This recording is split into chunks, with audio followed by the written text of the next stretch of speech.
My heart stopped when Karen pulled that gun from her purse and aimed it straight at my chest. For a split second, all I could hear was the wind cutting across the dry pasture and the creak of the old gate behind me. I wasn't thinking about lawsuits or property lines anymore.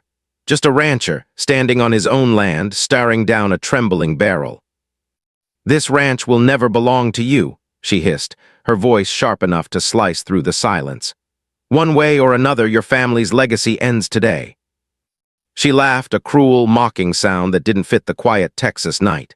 And in that moment, as fear gripped my chest, something inside me shifted. My breathing slowed. My hands steadied. Because Karen didn't know what I had been planning. She thought I was just some naive rancher she could intimidate. She had no idea how far I was willing to go to protect my family's land. But I'm getting ahead of myself. To understand how it came to this, how the president of a homeowners association ended up pointing a gun at me in my own pasture, you need to go back 8 months.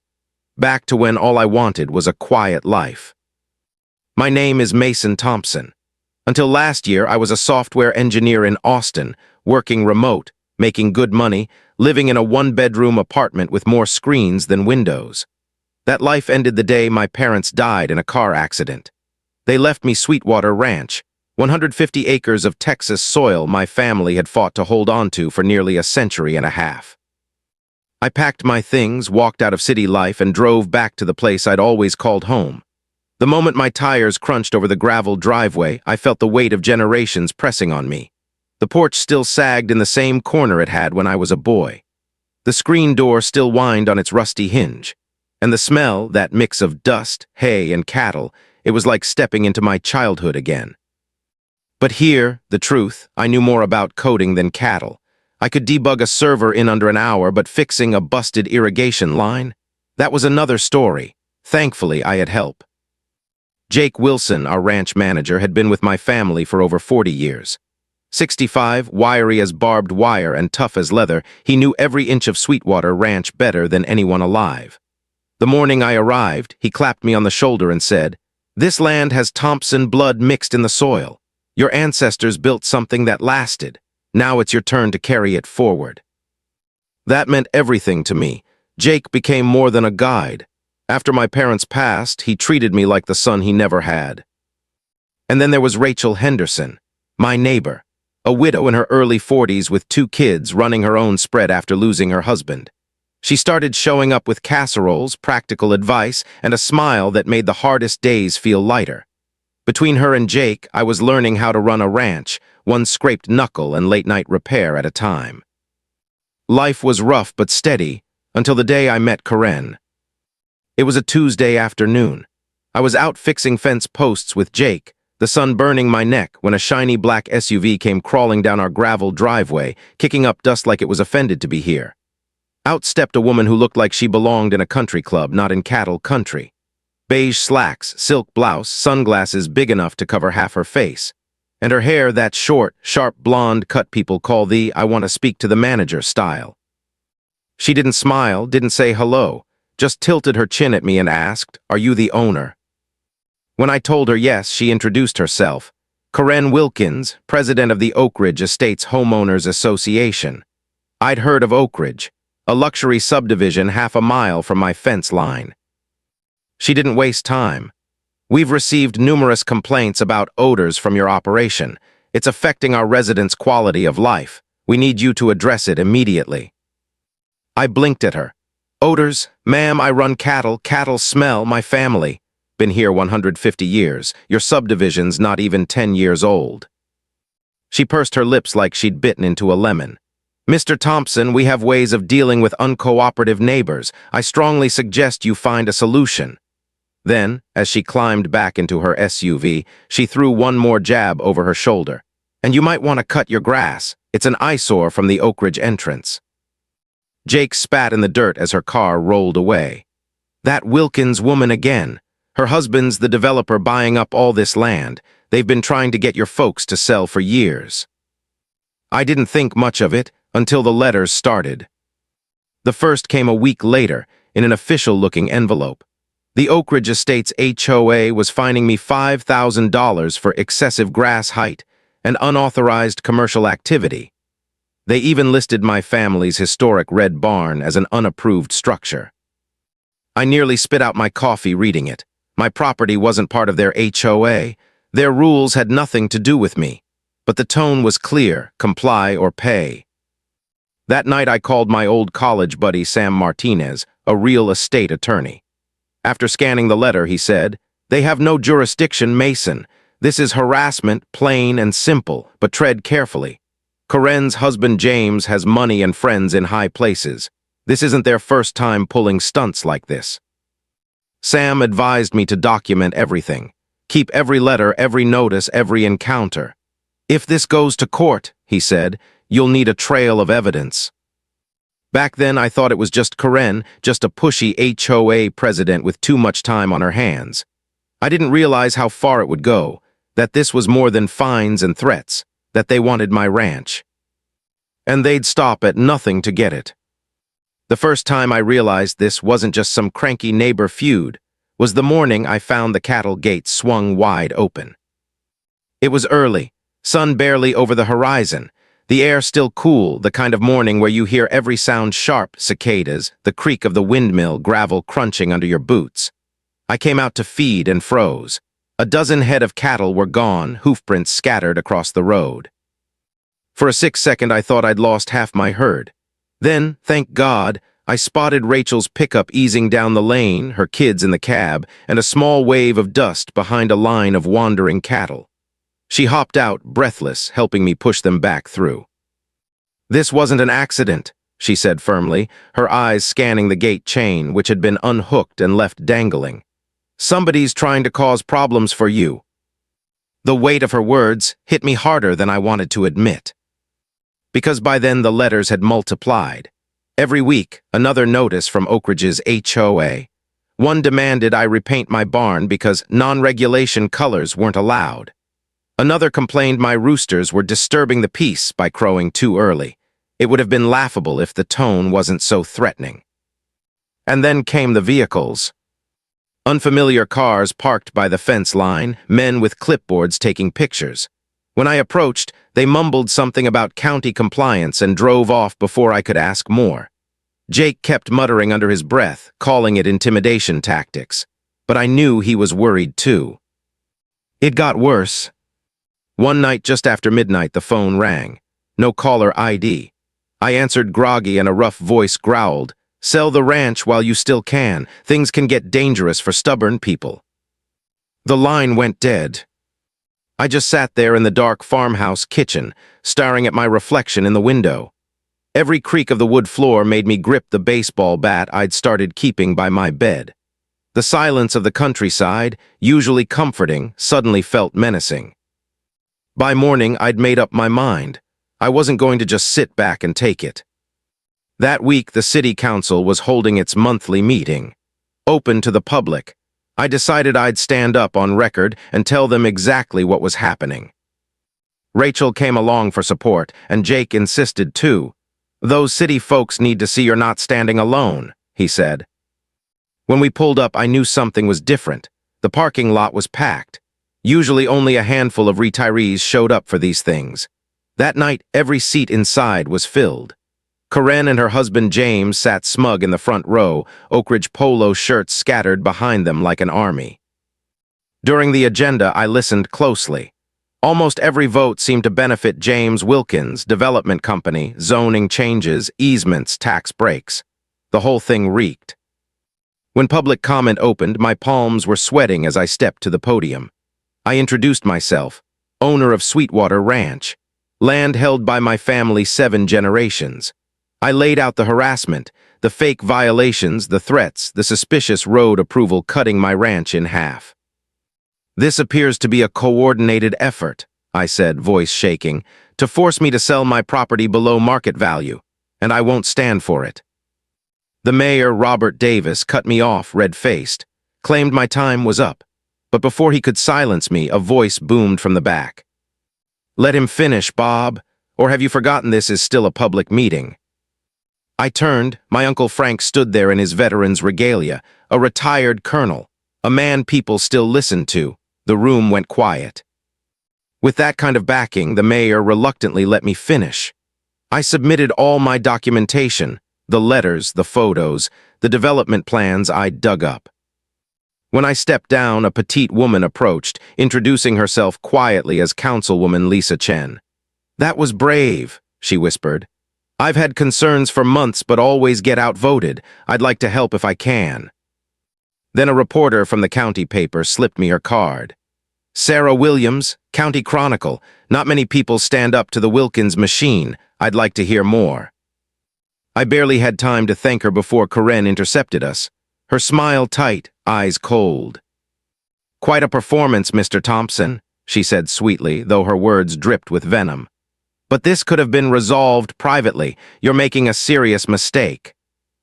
James stepped forward, extending his hand.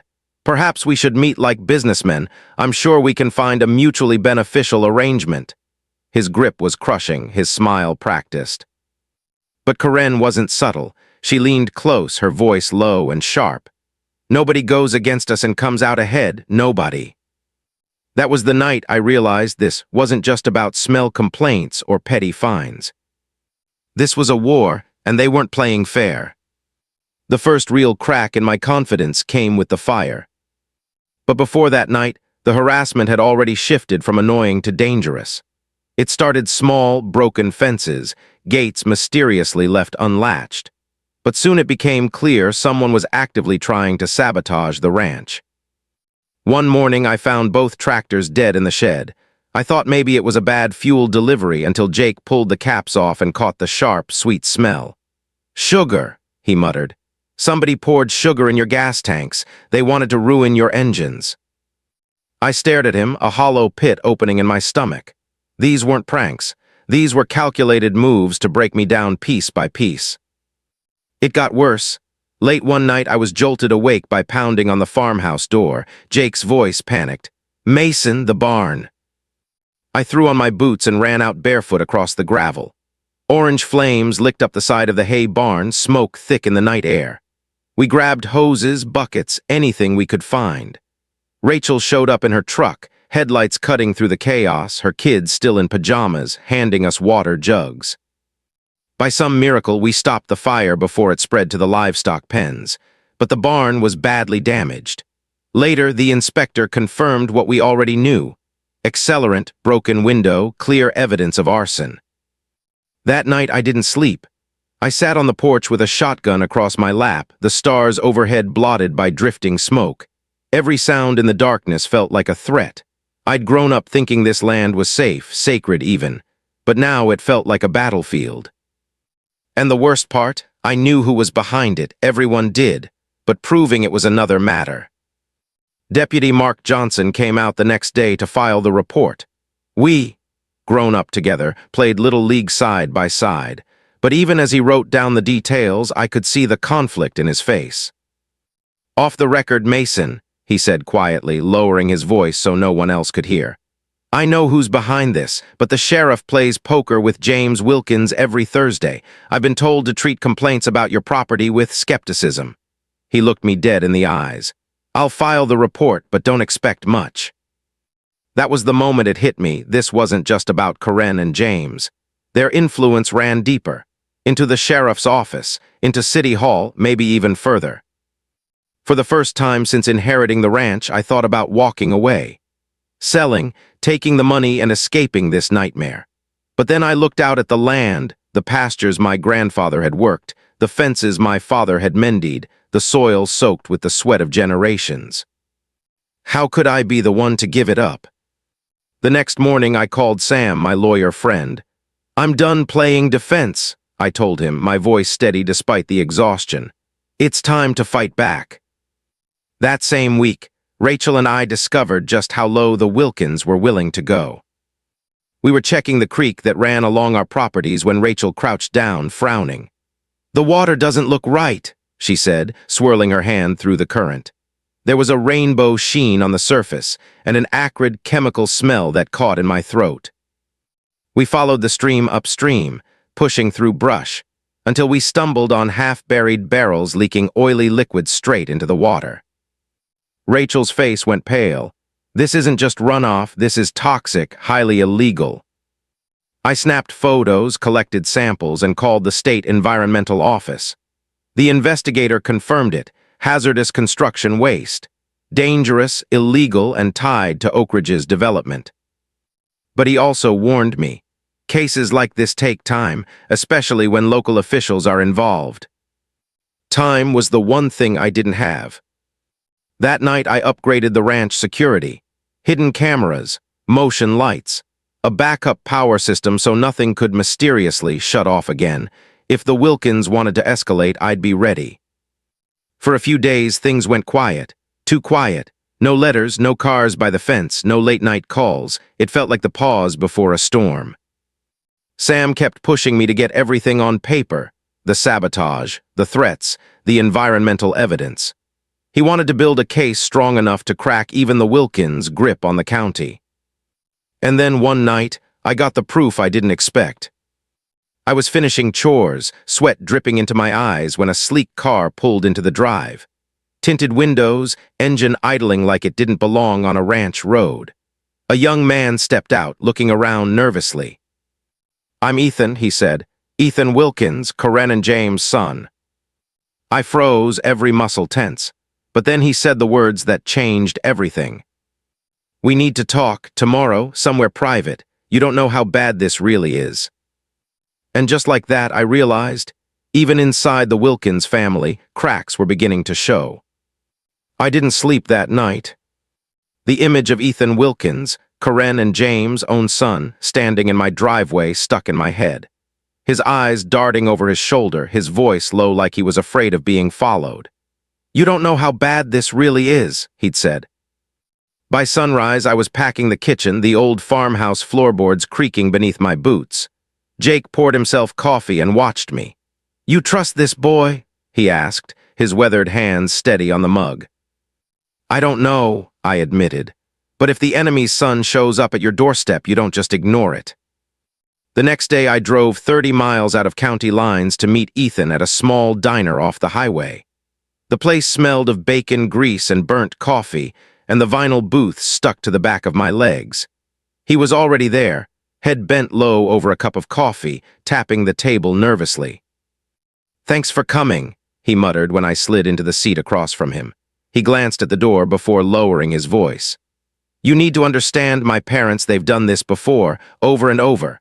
Buy land cheap, force people out, build their empire, cash in, move on. But with you, it's different. You're the first one who's fought back." He pushed a folder across the table. Inside were documents, contracts, internal memos. My eyes caught on one letterhead: First Community Bank.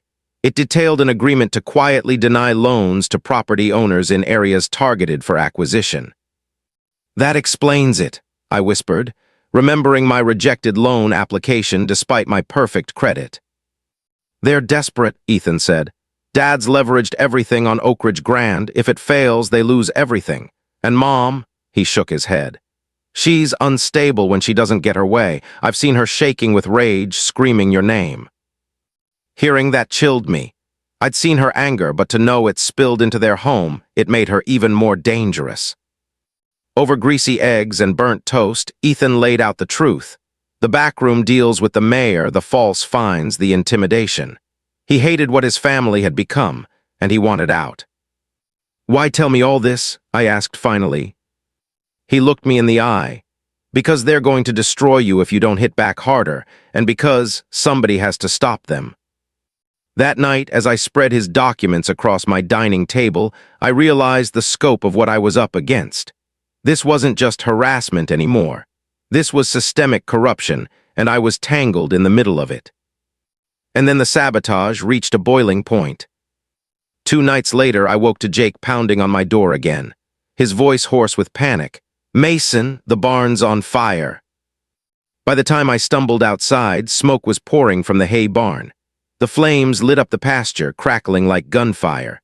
Rachel arrived minutes later, barefoot, dragging hoses with her kids in tow.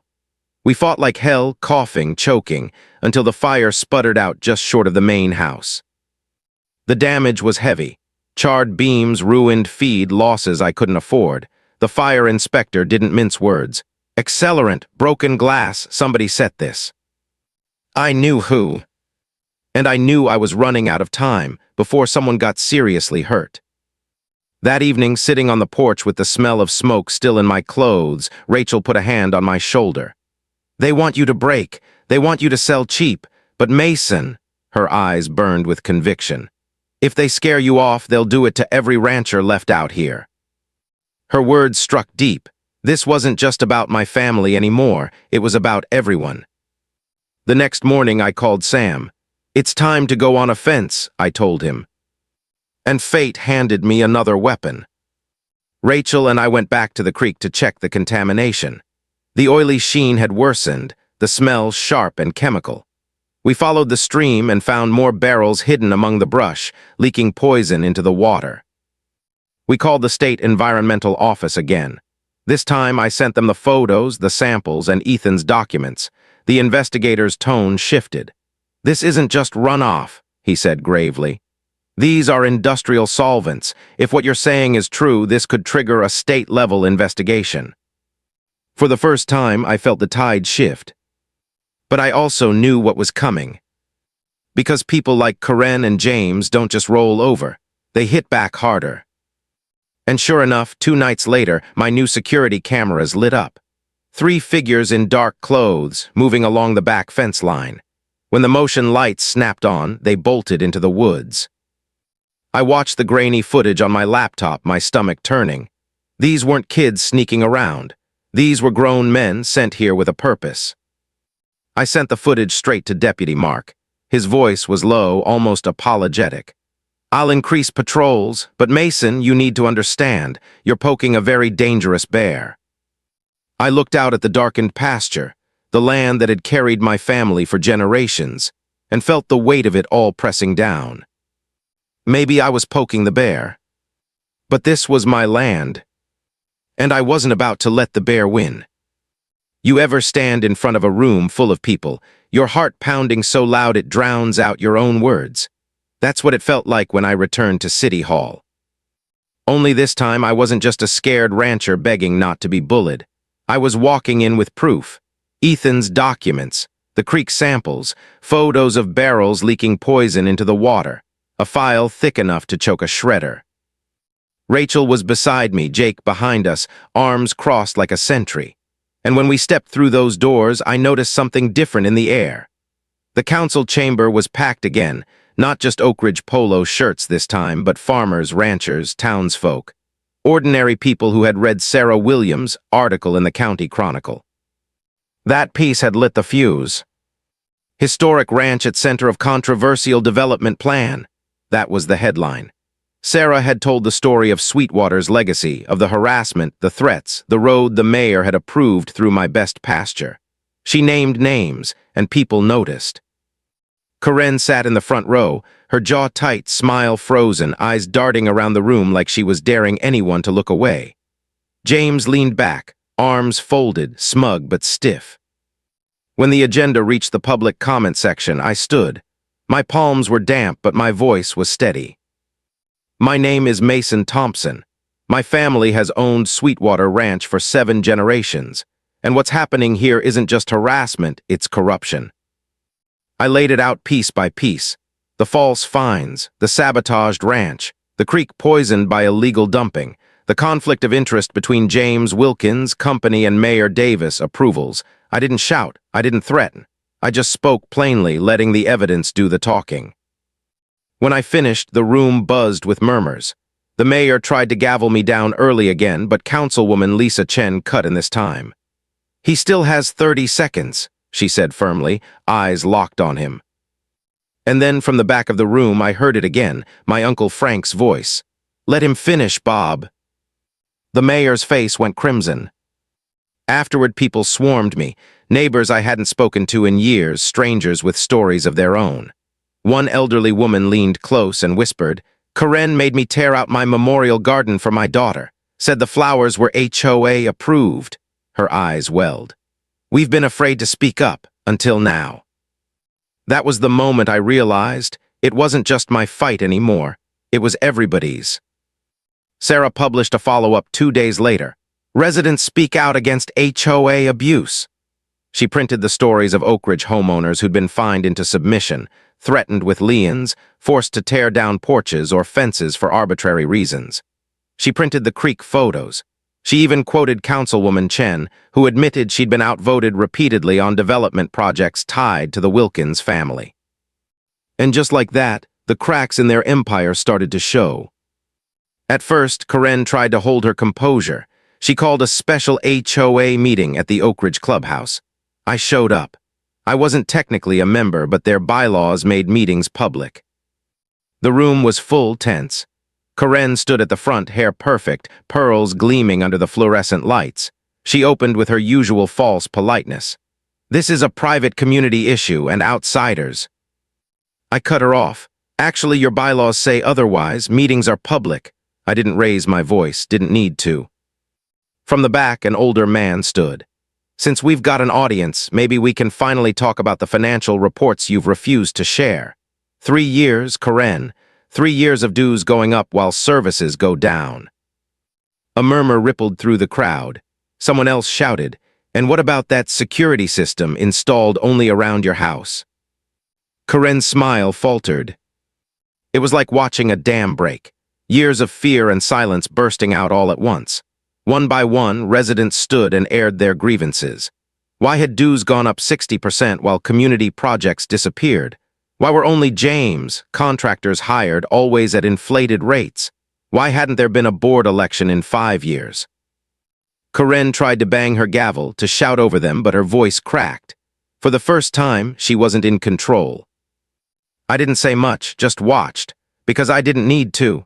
The people she ruled over were finally finding their voices. When the meeting ended in chaos, Karen brushed past me, her perfume sharp, her whisper venomous. "Enjoy your little victory. You don't know what you've started." That night, my new cameras caught 3 men trying to slip through the back fence. They froze when the lights flared on, then bolted into the dark. Deputy Mark reviewed the footage, jaw clenched. "I'll file it, but Mason, be careful. They're cornered now. Cornered animals bite." He wasn't wrong. The pressure was building, and when pressure builds, things break. The only question was, who was going to break first?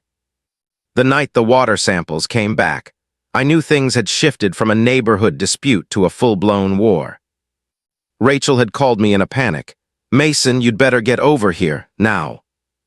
I drove fast, gravel spitting under my tires. She met me by the creek, holding a manila envelope from the private lab we'd hired. Her hands were shaking. "This isn't just runoff," she said, voice tight. "These are industrial solvents, carcinogens, levels way above legal limits." I looked down at the water trickling past our boots. The oily rainbow sheen on its surface shimmered under the late afternoon light. My stomach dropped. This wasn't carelessness. This was deliberate. Someone had been dumping toxic waste at the property line, poisoning our land, our water. "This could kill livestock," Rachel whispered. "Could poison wells." I clenched my jaw, the envelope crumpling in my hand.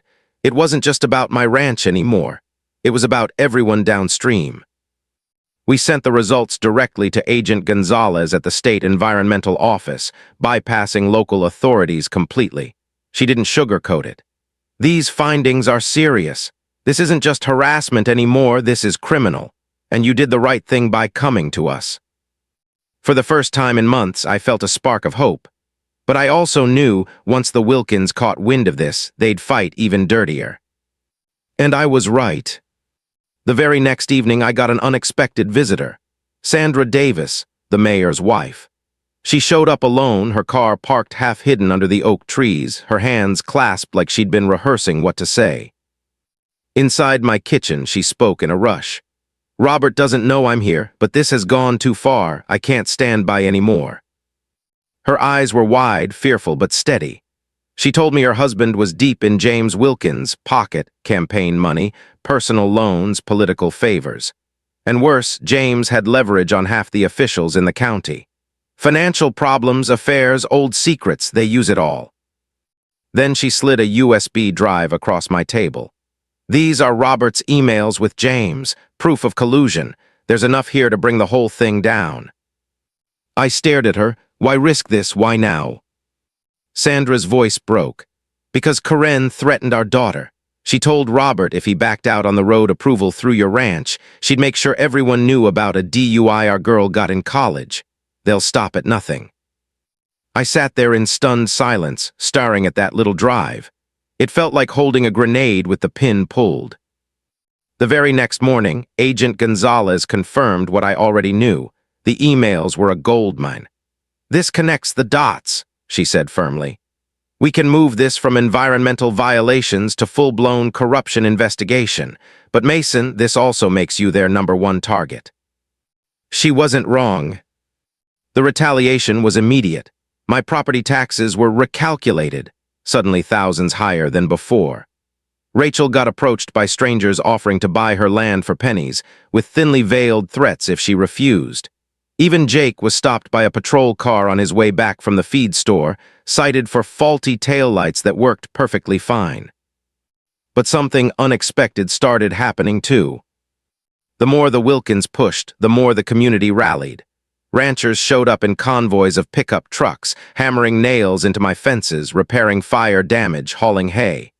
People who barely spoke to me before now brought casseroles, tools, their own two hands. "If they can do it to you, they can do it to us," one man told me. For the first time, the Wilkins weren't feared. They were resented, exposed. And then came the breaking point. Karen had been quieter lately, skipping HOA meetings, ducking reporters. But one night my cameras picked up movement at the creek. I pulled up the feed and froze. There she was, Karen herself.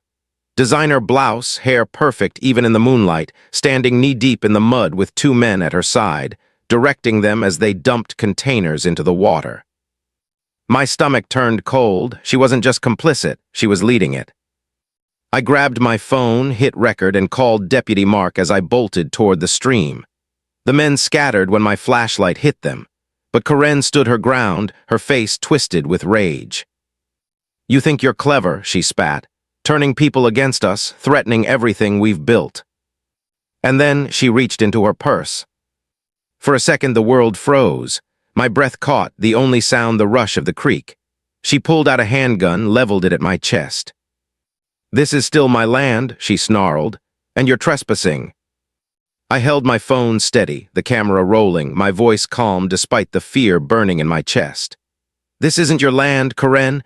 It's Sweetwater Ranch, and now you're pointing a gun at me while committing a crime." Her hand shook, but she didn't lower it. "One way or another, this ranch will be ours," she hissed. And then headlights cut across the creek. Patrol cars, state environmental officers, Karen's accomplices bolted. For a heartbeat, I thought she might actually pull the trigger before they reached her. But then her eyes flicked to the lights, and she lowered the gun with a bitter snarl. "This isn't over, Thompson," she spat. "Not by a long shot." But in my gut, I knew. She'd just made the one mistake she couldn't undo. The morning after Karen pointed that gun at me, the ranch felt different. For the first time in months, I wasn't the one on the defensive. The state officers had been there. The cameras had caught everything. My phone still held the video of Karen Wilkins, HOA president, standing in my pasture with a loaded weapon aimed at my chest while directing illegal dumping into a creek. By noon, the county sheriff's office had no choice. Karen was arrested. The charge sheet was long: illegal dumping, trespassing, aggravated assault with a deadly weapon. When word spread, Oak Ridge Estates shook like a house in a storm. Some residents cheered quietly. Others whispered in disbelief. But nobody could deny it anymore. The queen of the HOA was exposed. James tried to distance himself immediately. He gave a statement to the local paper, smooth as a salesman. "I had no knowledge of my wife's actions. She acted independently."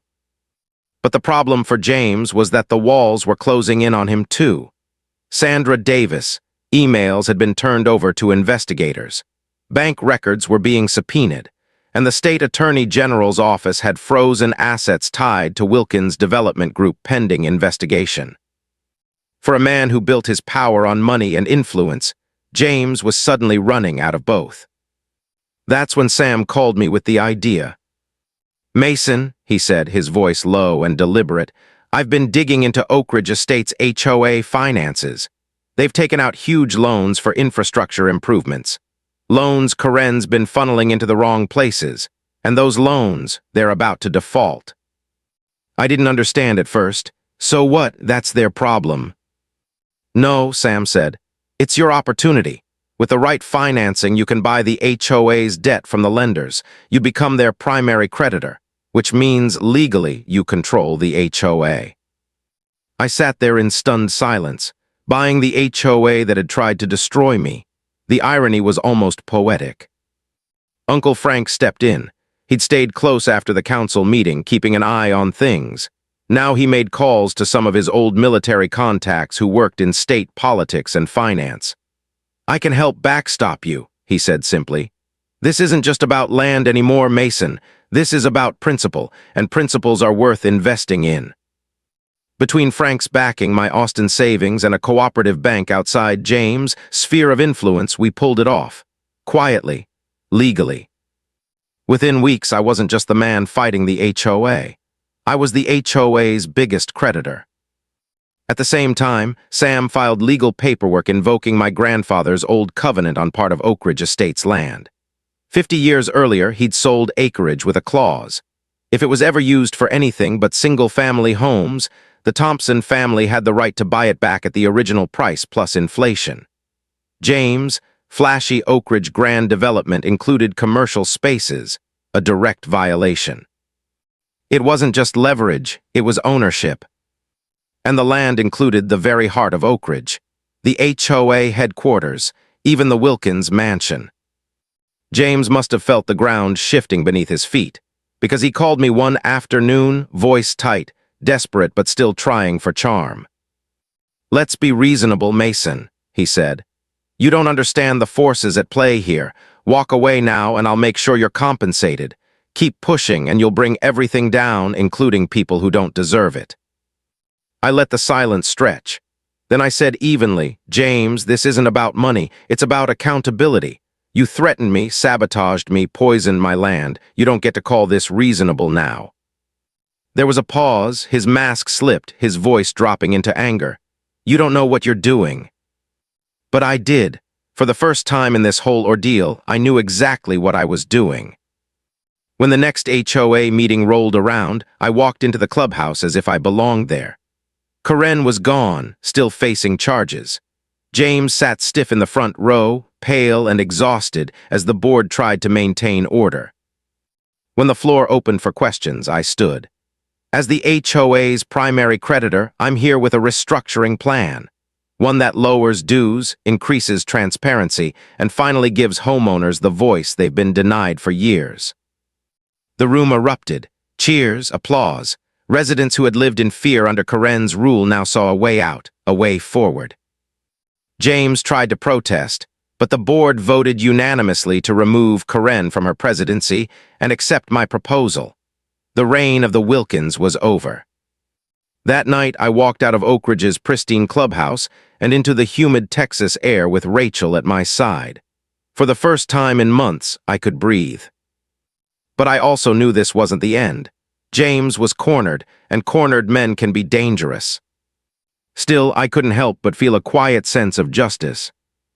They had tried to take everything from me. And now I owned them. The day Karen stood in court, I almost didn't recognize her. Gone was the polished suburban queen in her tailored blouses and pearls. Instead, she sat hunched at the defense table, hair pulled back harshly, her hands trembling as the judge read out the charges. Illegal dumping, trespassing, aggravated assault with a deadly weapon. The sentence was lighter than many hoped. Probation, community service. No jail. The court called it leniency since no one had been physically harmed. But for Karen, the humiliation was punishment enough. She was stripped of power, of reputation, of the iron grip she'd held over Oak Ridge Estates. James wasn't so lucky. The paper trail Sandra Davis had handed me, combined with Ethan's documents, painted a picture too dirty to ignore. Fraud, bribery, conspiracy. The courtroom was packed the day his verdict came down. He sat stone-faced as the judge sentenced him to 3 years in prison and ordered the forfeiture of much of his fortune. The empire they'd built on intimidation, corruption, and greed collapsed overnight. And in the rubble, something new began to take shape. The HOA, now under my creditor control, restructured completely. Dues were slashed, transparency was mandated, and for the first time in 5 years, real elections were held.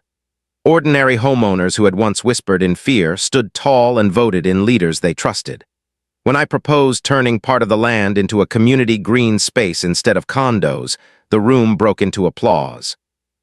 Sweetwater Ranch itself was designated a state historical landmark, thanks to Councilwoman Chen's persistence and the mountain of evidence I'd submitted. No matter who owned it, the land was now protected for generations. And as for the Wilkins Mansion, the towering symbol of their power, the new board voted to convert it into a community center and history museum. Walking through its marble entryway, stripped of pretension, I couldn't help but smile at the irony. But the real victory wasn't in the courts or the council chambers. It was out in the pastures, where neighbors showed up with hammers and nails, where children laughed under the same oak trees I'd played beneath, where Rachel's kids learned to mend fences alongside Jake. Rachel and I had grown closer through it all, late nights sitting on the porch, talking quietly as the cicadas hummed. Long days fixing what the fires and saboteurs had broken. Her hand slipping into mine one evening felt as natural as the sun setting over the fields. When her children started spending more time at Sweetwater, it stopped feeling like just my ranch. It became ours, a family again. Ethan, the son who had turned against his parents, rebuilt his life too. He started an architecture firm specializing in sustainable design, consulting on improvements at Sweetwater. Watching him walk the land his parents had tried to destroy, sketching ways to preserve it, I saw a man seeking redemption and finding it. Even Uncle Frank became a regular fixture, showing up with his booming laugh and quiet wisdom. "You didn't just defend a ranch," he told me one evening as the sun dipped low. "You defended an idea that people can't be bullied off their own land. That integrity still matters." He was right. 1 year after Karen aimed that gun at me, Sweetwater Ranch hosted its first Heritage Festival. Pickup trucks lined the road for miles, families pouring in with lawn chairs and picnic baskets. Kids played tag in the same meadows my grandparents once plowed. Farmers sold homemade jams, ranchers grilled brisket, musicians played under the stars. Even some Oak Ridge residents came, the walls of hostility finally crumbling. I stood on the porch of the farmhouse, Rachel's hand in mine, her kids chasing fireflies, Jake wiping a tear from his weathered cheek as he looked out over the land he'd tended for decades.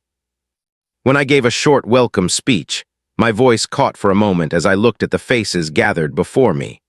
"Sometimes," I said, "you have to stand up not just for what belongs to you, but for what's right. And sometimes the bad guys need to learn why you don't point guns at a man on his ancestral land." The crowd laughed and clapped, the sound rolling across the fields. That night, as lanterns flickered and music drifted into the warm Texas air, I felt something I hadn't in months: peace.